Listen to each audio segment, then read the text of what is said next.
7h30 ce matin, Michel Lalande, le préfet des Hauts-de-France, arrive sur le camp de Grande-Synthe, où vivent près de 1800 migrants. Pour la 6e fois en seulement 5 mois, le site est à nouveau évacué par des centaines de policiers et de gendarmes.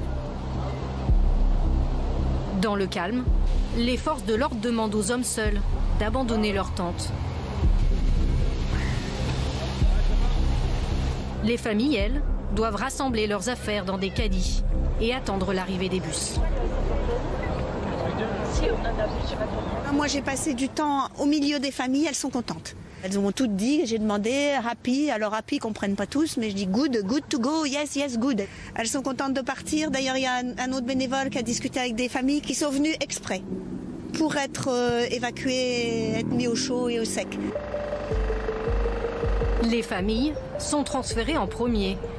De jeunes mineurs isolés, eux, patientent, sans aucune information sur leur évacuation.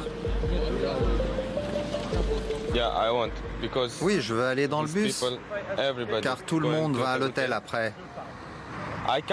Mais pour l'instant, je ne peux pas. La police m'en empêche. Mais je ne sais pas pourquoi. Les migrants sont évacués vers des centres d'accueil des Hauts-de-France, comme à chaque fois.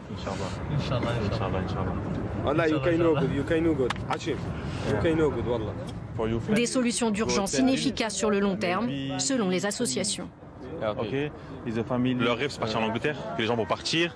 Dans 2-3 jours, il y en a qui vont revenir, il y en a qui vont rester juste pour se reposer, ils vont revenir après. T'en as, ils nous ont dit qu'ils vont revenir dès ce soir. Donc c'est un jeu sans fin. On va à chaque fois se retrouver comme ça,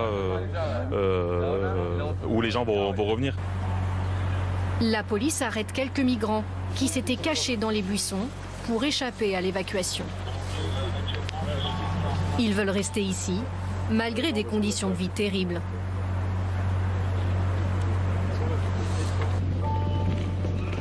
Le maire de Grande-Synthe s'en alarme.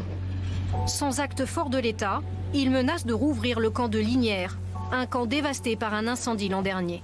Moi, il est hors de question qu'ils dorment dans des sous-bois, dans la boue et dans des conditions innommables. Je rappelle aussi qu'on avait eu de la gale, on avait eu des suspicions de cas de tuberculose, et là aussi le maire est responsable en termes de santé publique pour mettre en œuvre un certain nombre de solutions. Donc je ne veux pas d'ouvrir de camp, encore une fois, je le martèle, mais si on me laisse me débrouiller tout seul à un moment donné, il faut bien que je trouve les palliatifs aux situations sanitaires et aussi pour protéger en partie mes habitants.